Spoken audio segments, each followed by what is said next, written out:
Alright, so we're checking out the Potensic ATOM. This is a 4K camera drone, now with a 3-axis gimbal. I did a review a few months back on the Potensic ATOM SE, which had a 2-axis gimbal that would require you to sort of know how to fly it a little bit better so that you can get better footage. This is not the case for this one. This is basically with a full 3-axis gimbal. You can fly this in wind, you can fly it pretty much aggressively. It doesn't really matter. You're going to get nice stable footage out of this drone. So, you know, if you're looking for the best 4K camera drone in the sub 250 category, so it's under 250 grams, that's not a DJI, I think this is one of the best ones that I've tested. And I've been playing around with this one for about a month now. And you know, for those of you that don't like the geofencing of DJI, all the tracking that, the fact that your drone can be tracked by other people because it's a DJI, this drone doesn't have any of those features. So it can't be tracked by the FAA or other apps. There's no remote ID in this one. So basically, you don't have to register because it's under 250 grams if you're using it for recreational use. And you don't have any geofencing and there's no tracking on it. Basically, you're on your own in terms of whether or not you want to follow the laws. It's up to you. Of course, every region, area, province, state, city, they're all going to have different regulations on drones. I'm going to leave it up to you to figure that out. That's much too long of a video for me to cover in this video. Okay, so of course, we'll get into the drone and all of its features, but I want to show you everything that I got in the Flymore Combo here. So there's two combos that you can get. You get the standard combo, and I think that comes with the drone. You get the controller and a few of the cables that you're going to need for the controller to attach to your phone. And you get one battery, and I think you get one spare set of props. When you get the Flymore Combo, you get a lot more stuff. You're going to get 2 extra batteries. You're going to get this parallel charging hub. Comes with a wall adapter to plug it into the wall. And of course, it charges over here for this barrel connector. I believe it charges up all 3 batteries from empty to full in an hour and a half. You can charge the batteries just via the USB-C port if you want to just by itself. So if you don't have the Flymore Combo, you can just do that. And of course, they do include the USB-C cable. You do need to get a power adapter if you don't have one of those. This doesn't come with those, like a cell phone adapter for plugging it to the wall. And I believe it takes about an hour to charge this by regular USB-C. So I think it takes half the amount of time, and this is basically a fast charger if you have this. So it's a nice advantage of having that. Plus you get the nice carrying bag and the strap, of course, to hold everything. So and also on top of that, you get one extra bonus. You get this 64 gigabyte micro SD card. That's included as well in the Flymore Combo. And I believe you get an extra spare set of props in the Flymore Combo over the standard combo. So I think it's about $100 more. Prices are going to vary, of course, based on discounts and holiday, because it's the holiday period right now. So check the link on the latest prices. I'm not going to even make a wild guess as to what they're going to be. But I'm pretty sure there's going to be some pretty good prices out during the holiday season. But in my opinion, for all the extra stuff that you're going to get, I would recommend the Flymore Combo, unless you're really in a tight budget and you're just okay with one battery. So the battery is a 2230 milliamp hour battery, and this will last about, they're saying 32 minutes of flight time. It kind of depends on how fast you're flying. Also, if there's a lot of wind, that's 32 minutes is going to be under ideal conditions. Basically, no wind. You're not really flying super fast anywhere, and kind of just going to hover. Then you're going to get the maximum amount of flight time. I would say, to be safe, don't expect it to go more than 25 minutes in realistic conditions. So of course, both combos do come with extra documentation. You get like this disclaimer and safety instructions, a quick start guide here. You want to definitely download the app for your Android or iPhone, the Potensic app. You need that for sure. Also has some safety guidelines here, some important warnings. I can cover all this stuff here. They have videos. I believe if you go to, actually I'll link some in the video description, but I believe they have a YouTube channel with basically like a quick start guide, how to get going. I think that's about a 20-minute video if I remember correctly. So I would highly recommend, if you're a first-time drone pilot, definitely go and watch those videos download the app, and within the app you can get the actual full user manual, which will cover every little detail of this drone. So I'm not going to cover that all in this video because they did a good job on documenting this drone. It's very well documented, so as long as you go do that, you'll be able to get this up and running if you're a first timer. Here's a look at the controller. It is adjustable, can hold a wide variety of sizes of phones and maybe even a small tablet. The antennas kind of pop out like this. They do have a warning about the fact that you want to have this flat side of the antenna facing the drone. You don't want the pointing side of the antenna pointing at the drone. This is actually like a null zone. You're not going to get like the worst signal. So you want to actually have the antennas up kind of like this, and then you want this side pointing at the drone for the best signal, and so you don't lose control. To connect your phone to the controller, they come with 3 different cables. You have one that's USB-C for most Android phones. You have this Lightning to USB-C for iPhones.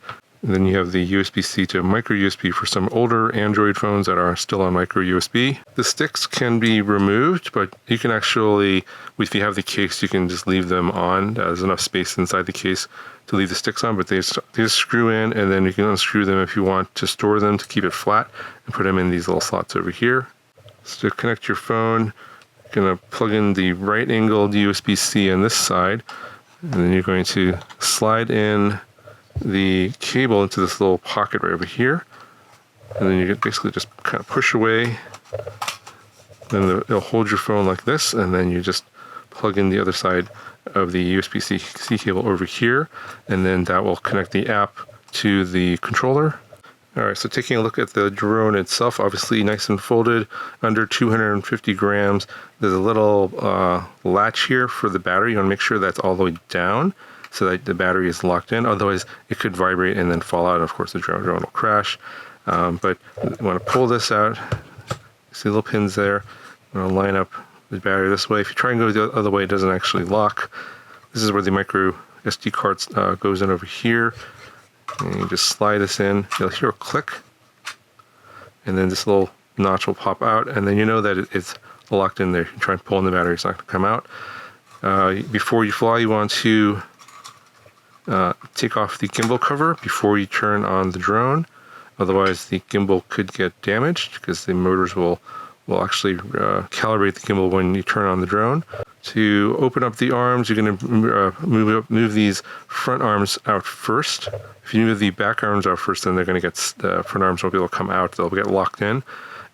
So move the front arms out, and then move the back arms out.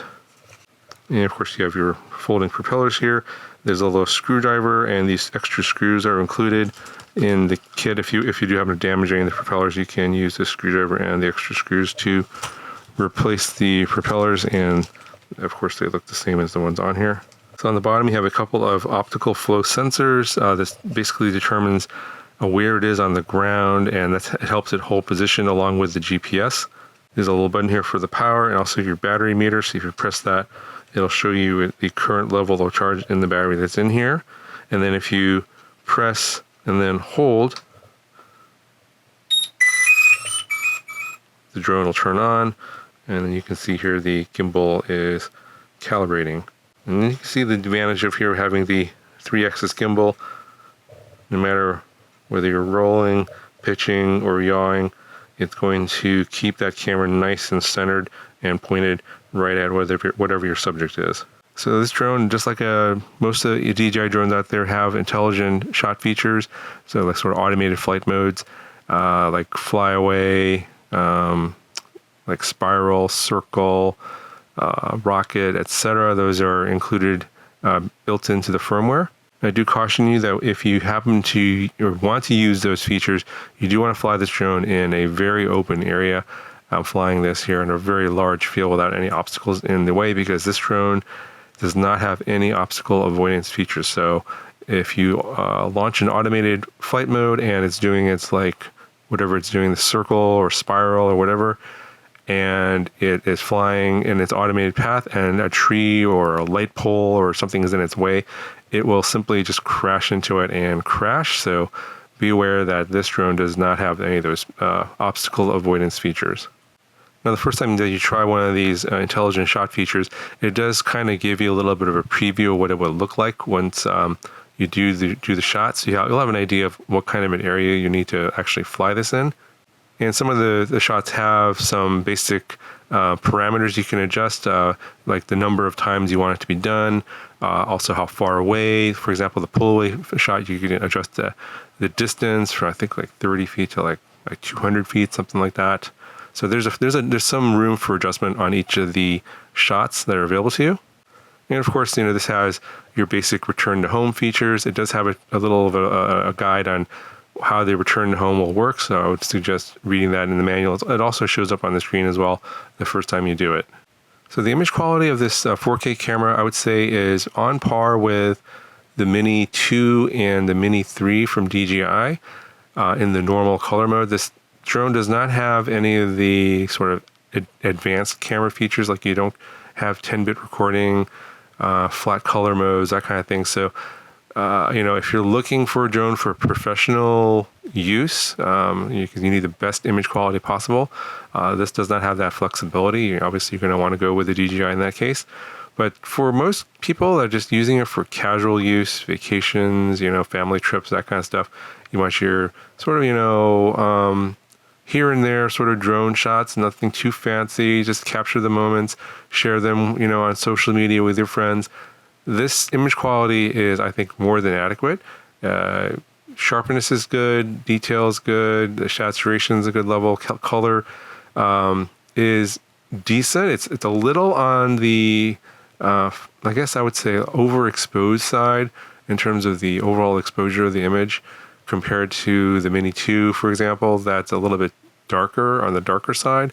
So your highlights are going to be a little bit more blown out on this drone versus the DJI Mini 2. You can adjust that a little bit. There are manual camera adjustments. You can go into manual mode. However, this does not have any ND filters available that you can attach to the front of the camera that I know of at this time. There might be in the future, but right now there aren't. So the manual camera adjustments aren't really that useful unless you can put ND filters on and lock your shutter speed. So you might want to just adjust the overall EV, and if you don't like the overall brightness of the image, you can adjust it down in the settings, but that's about the most you can do without any ND filters. But overall, the image quality, I think, is very, very good at this price point, especially for something you're going to be using for casual use. I find it to be more than adequate. So for the most part, I found the drone have pretty much no flaws in terms of how it operated and worked. Everything worked as expected. There was a couple of times in some windy conditions where the gimbal will get out of calibration, and you can see that the horizon wasn't level, and you would have to land it and recalibrate the gimbal to get it level again. That only seemed to have occurred in 2 occasions where there was a fair amount of wind, I think roughly 20-ish miles an hour around there, and the drone was getting knocked around quite a bit. And I think that's how the gimbal got out of calibration. Now, maybe they'll address this in a future firmware update. I did get a couple of firmware updates during the time that I was testing the drone over the last month, and I did apply those, but apparently that still wasn't fixed in the last firmware update that I did. But it does seem like they are updating the firmware on this drone fairly regularly, so I will send that feedback back to them, and hopefully they'll address that problem in the near future. Anyway, overall, I think I can definitely recommend this drone for those of you that aren't necessarily using a drone for a professional video. Definitely going to be good for casual use. And for those of you that really don't like the DJI geofencing, I would definitely take a look at this one. It's in a good price point. You don't have to register it, and you don't have to worry about the DJI geofencing. None of those things apply. No remote IDs on this, so you can pretty much fly it wherever you want at your own discretion. Obviously, you want to do that within the bounds of the law, but of course, that's going to be up to your own judgment. Anyway, hope you found the video helpful. If you did, I would appreciate giving the video a thumbs up. That'll do it for this video, and I will talk to you guys in the next one.